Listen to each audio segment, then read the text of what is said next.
My story. Stopped breathing entirely. As the doctors hurried to supply me with oxygen, they also decided the local hospital was unequipped to handle the situation and ordered a helicopter to fly me to a larger hospital in Cincinnati. I was rolled out of the emergency room doors and toward the helipad across the street. The stretcher rattled on a bumpy sidewalk as one nurse pushed me along while another pumped each breath into me by hand. My mother, who had arrived at the hospital a few moments before, climbed into the helicopter beside me. I remained unconscious and unable to breathe on my own as she held my hand during the flight. While my mother rode with me in the helicopter, my father went home to check on my brother and sister and break the news to them. He choked back tears as he explained to my sister that he would miss her 8th grade graduation ceremony that night. After passing my siblings off to family and friends, he drove to Cincinnati to meet my mother. When my mom and I landed on the roof of the hospital, a team of nearly 20 doctors and nurses sprinted onto the helipad and wheeled me into the trauma unit. By this time, the swelling in my brain had become so severe that I was having repeated post-traumatic seizures. My broken bones needed to be fixed, but I was in no condition to undergo surgery. After yet another seizure, my third of the day, I was put into a medically induced coma and placed on a ventilator. My parents were no strangers to this hospital. 10 years earlier, they had entered the same building on the ground floor after my sister was diagnosed with leukemia at age 3. I was 5 at the time. My brother was just 6 months old. After 2.5 years of chemotherapy treatments, spinal taps, and bone marrow biopsies, my little sister finally walked out of the hospital happy, healthy, and cancer-free. And now, after 10 years of normal life, my parents found themselves back in the same place with a different child. While I slipped into a coma, the hospital sent a priest and a social worker to comfort my parents. It was the same priest who had met with them a decade earlier on the evening they found out my sister had cancer. As day faded into night, a series of machines kept me alive. My parents slept restlessly on a hospital mattress. One moment they would collapse from fatigue, the next they would be wide awake with worry. My mother would tell me later, "TT was one of the worst nights I've ever had." My recovery. Mercifully, by the next morning my breathing had rebounded to the point where the doctors felt comfortable releasing me from the coma. When I finally regained consciousness, I discovered that I had lost my ability to smell. As a test, a nurse asked me to blow my nose and sniff an apple juice box. My sense of smell returned, but, to everyone's surprise, the act of blowing my nose forced air through the fractures in my eye socket and pushed my left eye outward. My eyeball bulged out of the socket, held precariously in place by my eyelid and the optic nerve attaching my eye to my brain. The ophthalmologist said my eye would gradually slide back into place as the air seeped out, but it was hard to tell how long this would take. I was scheduled for surgery 1 week later, which would allow me some additional time to heal. I looked like I had been on the wrong end of a boxing match, but I was cleared to leave the hospital. I returned home with a broken nose, half a dozen facial fractures, and a bulging left eye. The following months were hard. It felt like everything in my life was on pause. I had double vision for weeks, I literally couldn't see straight. It took more than a month, but my eyeball did eventually return to its normal location. Between the seizures and my vision problems, it was 8 months before I could drive a car again. At physical therapy, I practiced basic motor patterns like walking in a straight line. I was determined not to let my injury get me down, but there were more than a few moments when I felt depressed and overwhelmed. I became painfully aware of how far I had to go when I returned to the baseball field 1 year later. Baseball had always been a major part of my life. My dad had played minor league baseball for the St. Louis Cardinals, and I had a dream of playing professionally, too. After months of rehabilitation, what I wanted more than anything was to get back on the field. But my return to baseball was not smooth. When the season rolled around, I was the only junior to be cut from the varsity baseball team. I was sent down to play with the sophomores on junior varsity. I had been playing since age 4, and for someone who had spent so much time and effort on the sport, getting cut was humiliating. I vividly remember the day it happened.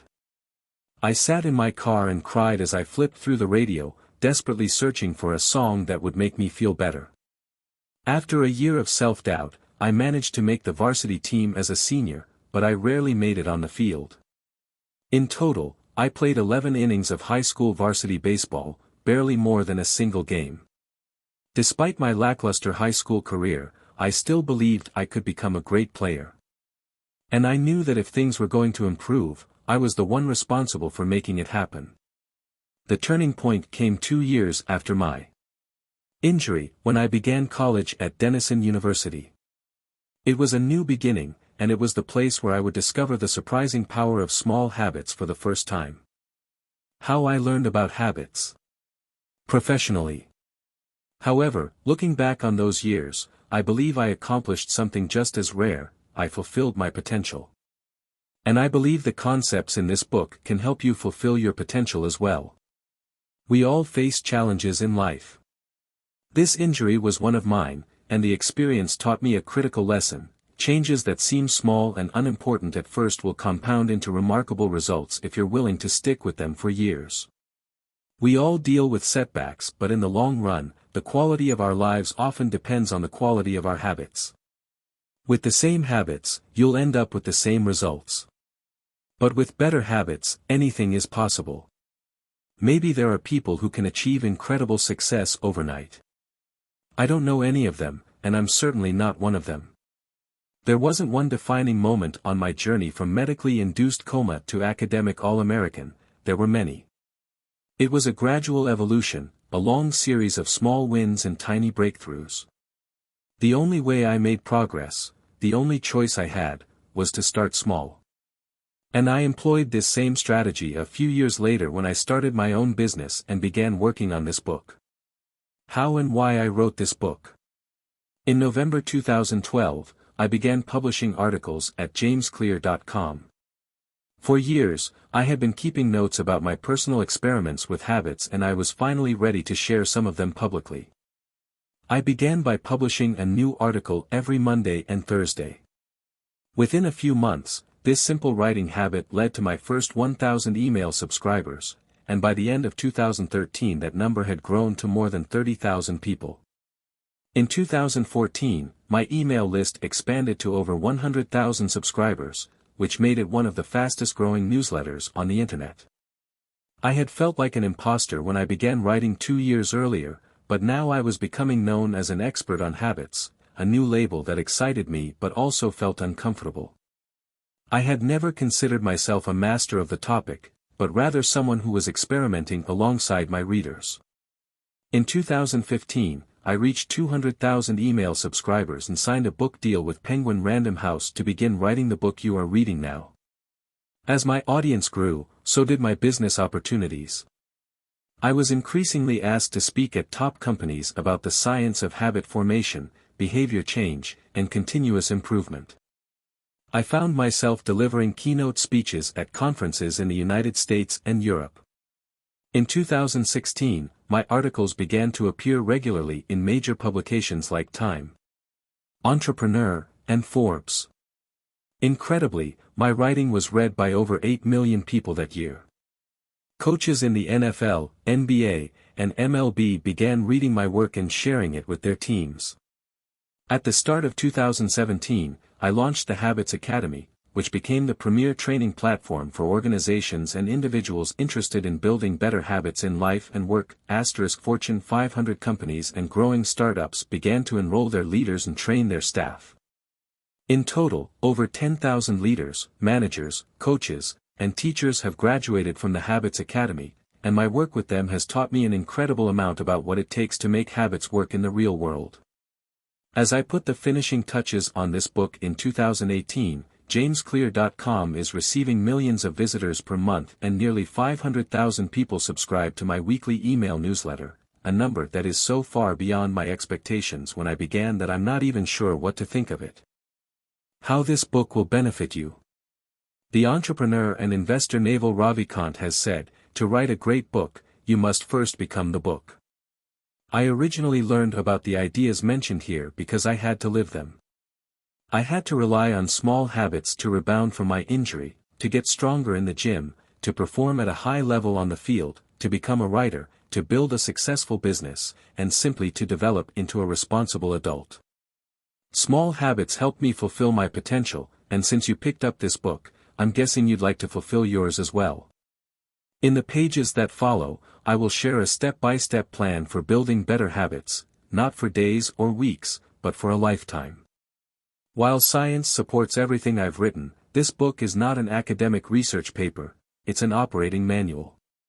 You'll find wisdom and practical advice front and center as I explain the science of how to create and change your habits in a way that is easy to understand and apply.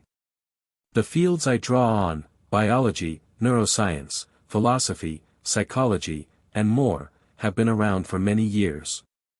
What I offer you is a synthesis of the best ideas smart people figured out a long time ago as well as the most compelling discoveries scientists have made recently. My contribution, I hope, is to find the ideas that matter most and connect them in a way that is highly actionable. Anything wise in these pages you should credit to the many experts who preceded me. Anything foolish, assume it is my error. The backbone of this book is my 4-step model of habits: cue, craving, response, and reward, and the 4 laws of behavior change that evolve out of these steps. Readers with a psychology background may recognize some of these terms from operant conditioning, which was first proposed as stimulus, response, reward by B.F. Skinner in the 1930s and has been popularized more recently as cue, routine, reward in The Power of Habit by Charles Duhigg. Behavioral scientists like Skinner realized that if you offered the right reward or punishment, you could get people to act in a certain way. But while Skinner's model did an excellent job of explaining how external stimuli influenced our habits, it lacked a good explanation for how our thoughts, feelings, and beliefs impact our behavior. Internal states, our moods and emotions, matter, too. In recent decades, scientists have begun to determine the connection between our thoughts, feelings, and behavior. This research will also be covered in these pages. In total, the framework I offer is an integrated model of the cognitive and behavioral sciences. I believe it is one of the first models of human behavior to accurately account for both the influence of external stimuli and internal emotions on our habits. While some of the language may be familiar, I am confident that the details, and the applications of the 4 laws of behavior change, will offer a new way to think about your habits. Human behavior is always changing, situation to situation, moment to moment, second to second. But this book is about what doesn't change. It's about the fundamentals of human behavior. The lasting principles you can rely on year after year. The ideas you can build a business around, build a family around, build a life around. There is no one right way to create better habits, but this book describes the best way I know, an approach that will be effective regardless of where you start or what you're trying to change. The strategies I cover will be relevant to anyone looking for a step-by-step system for improvement, whether your goals center on health, money, productivity, relationships, or all of the above. As long as human behavior is involved, this book will be your guide.